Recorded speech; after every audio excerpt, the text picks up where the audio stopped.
തെരഞ്ഞെടുപ്പിൽ CPM-ന് കനത്ത തിരിച്ചടിയാണ് ഉണ്ടായതെന്ന് പറയുമ്പോഴും കണക്കുകൾ നിരത്തി അതിനെ നേരിടുകയാണ് മുഖ്യമന്ത്രി പിണറായി വിജയൻ. തൃശൂരിലടക്കം UDF-ന്റെ വോട്ടുകൾ BJP-യിലേക്ക് പോയി. ഇതെല്ലാം നിലനിൽക്കുമ്പോഴാണ് പ്രതിപക്ഷത്തിന്റെ പൊള്ളയായ ആരോപണങ്ങൾ. തെരഞ്ഞെടുപ്പിന്റെ പേരും പറഞ്ഞ് തന്നോട് ആരും രാജി ചോദിച്ച് വരേണ്ടെന്ന് പ്രതിപക്ഷത്തിന് താക്കീത് നൽകിക്കൊണ്ടായിരുന്നു മുഖ്യമന്ത്രിയുടെ പ്രസംഗം. 72 സീറ്റുകൾ മാത്രം ലഭിച്ച UDF-ന് അതിലേറെ നിയമസഭാ സീറ്റുകളിൽ ഭൂരിപക്ഷം 2014 ലോക്സഭാ സീറ്റുകളിലെ വിജയത്തിന്റെ അടിസ്ഥാനത്തിൽ കണക്കാക്കിയാലുണ്ടായി. പക്ഷേ തൊട്ടു പിന്നാലെ നടന്ന തദ്ദേശ സ്ഥാപനങ്ങളിലേക്കുള്ള തെരഞ്ഞെടുപ്പ്, പിന്നെയുള്ള നിയമസഭാ തെരഞ്ഞെടുപ്പ്, ആ വിജയം UDF-ന് നിലനിർത്താൻ കഴിഞ്ഞു. UDF-ന് പരാജയമാണ് ഏറ്റുവാങ്ങേണ്ടി വന്നത്.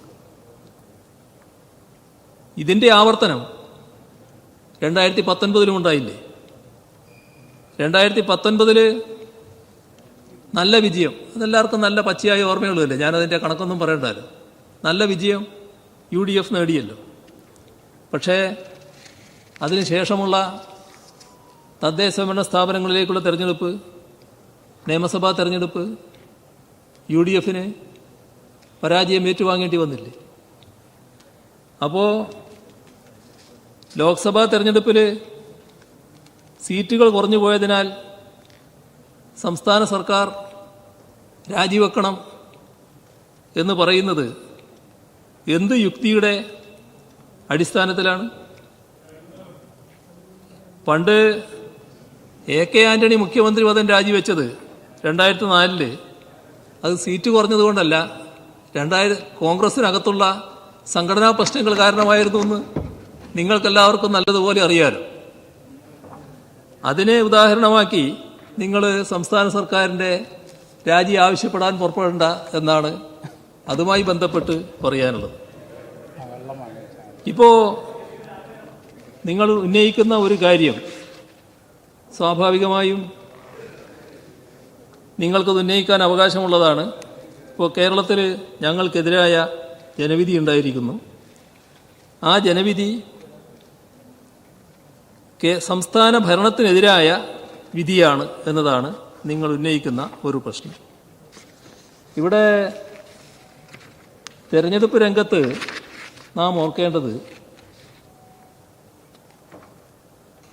നമ്മുടെ രാജ്യം നേരിട്ടൊരു പ്രശ്നമുണ്ട്. രാജ്യത്ത് ഒരു വിഭാഗം ആളുകൾ ഈ രാജ്യത്ത് BJP ഉണ്ടാക്കിയ ഭീതിജനകമായ അന്തരീക്ഷം, അതിൻ്റെ ഫലമായി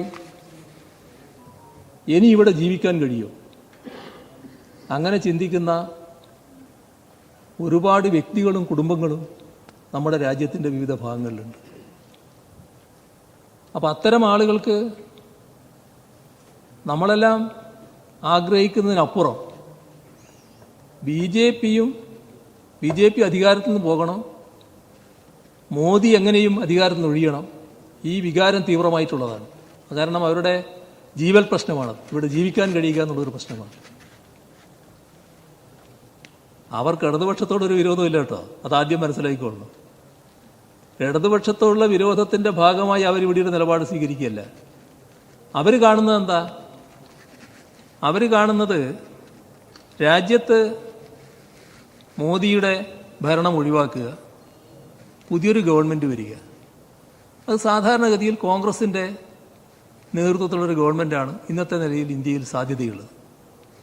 അപ്പോൾ കേരളത്തിൽ ഞങ്ങളെന്ത് നിലപാട് സ്വീകരിക്കണം? ആ വിഭാഗം ചിന്തിക്കുകയാണ്.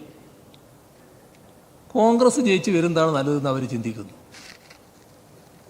നിങ്ങളത് നിങ്ങളുടെ താൽക്കാലിക ലാഭത്തിന് വേണ്ടി ഞങ്ങൾക്കെതിരായ ഒരു വികാരമാണ് ഉയർന്നു വന്നതെന്നാണ് ചിന്തിക്കുന്നത്. ഞങ്ങൾക്കെതിരായല്ല, BJP-യെയും മോദിയെയും പരാജയപ്പെടുത്തുക, ഭരണത്തിൽ നിന്ന് ഒഴിവാക്കുക, അതിന് കോൺഗ്രസ് അടക്കമുള്ള സംവിധാനമാണ് രാജ്യത്ത് നല്ലത് എന്ന ചിന്ത അവർക്കുണ്ടാകുന്നു. ഇതാണ് ഉണ്ടായത്. ഞാൻ പറയുന്നത് ആദ്യം മനസ്സിലാക്കുന്നു, വെറുതെ ഒച്ചയുണ്ടാക്കും. ഇതാണ് നമ്മുടെ നാട്ടിൽ സംഭവിക്കുന്നത്. അത് ഇപ്പോൾ മാത്രം ഉണ്ടായതല്ല. ഇതാണ് 2019 ഉണ്ടായത്.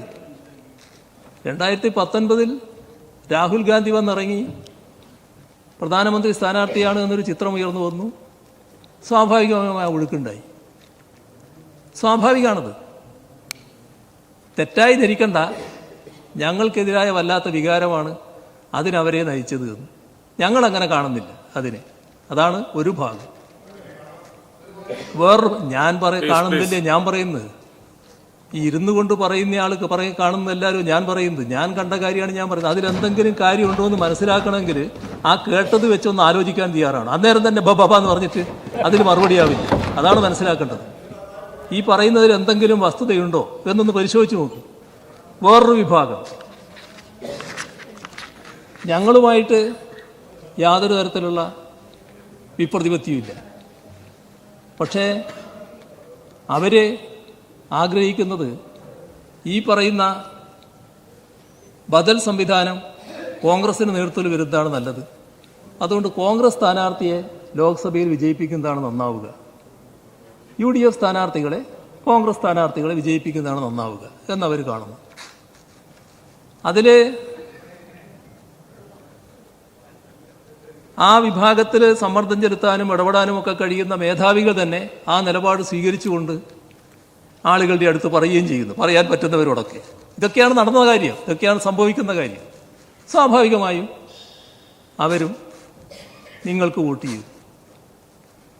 നിങ്ങൾ വോട്ട് വാങ്ങിയതിലോ നിങ്ങൾ തൽക്കാലം ജയിച്ചതിലോ ഒന്നും ഞങ്ങൾ വല്ലാതെ വേവലാതിപ്പെടുന്നില്ല. കാരണം അതൊന്നും ഞങ്ങൾക്ക് നഷ്ടമാകുന്നൊരു കാര്യമല്ല. ഞങ്ങളും നിങ്ങളും ഗൗരവമായി കാണേണ്ട കാര്യം എങ്ങനെ BJP ഇവിടെ ഒരു മണ്ഡലത്തിൽ ജയിച്ചു വന്നു എന്നുള്ളതാണ്. അത് ഗൗരവമായിട്ട് തന്നെ കാണും. ഇപ്പോൾ നിങ്ങൾ പറഞ്ഞു വന്നത് ഞങ്ങളുടെ പരാജയത്തെക്കുറിച്ചാണല്ലോ. നിങ്ങൾ പരിശോധിക്കാൻ വേണ്ടി ഒരു കാര്യം ഞാൻ പറയുകയാണ്. അതായത് കഴിഞ്ഞ തെരഞ്ഞെടുപ്പിൽ 2019 LDFന് 71,56,000 വോട്ടാണ് ലഭിച്ചത്.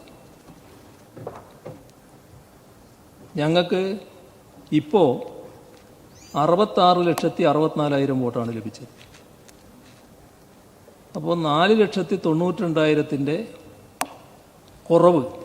താൻ പറഞ്ഞതിൽ വസ്തുതയുണ്ട് എന്ന് പരിശോധിക്കണം, അല്ലാതെ ബബ്ബ പറയരുതെന്നുമായിരുന്നു പ്രതിപക്ഷത്തോടുള്ള മുഖ്യമന്ത്രിയുടെ രൂക്ഷ പ്രതികരണം. മഹാവിജയം നേടിയുള്ള UDFന് എങ്ങനെ വോട്ട് കുറഞ്ഞു എന്നും പരിശോധിക്കണമെന്നും പിണറായി വിജയൻ പറഞ്ഞു.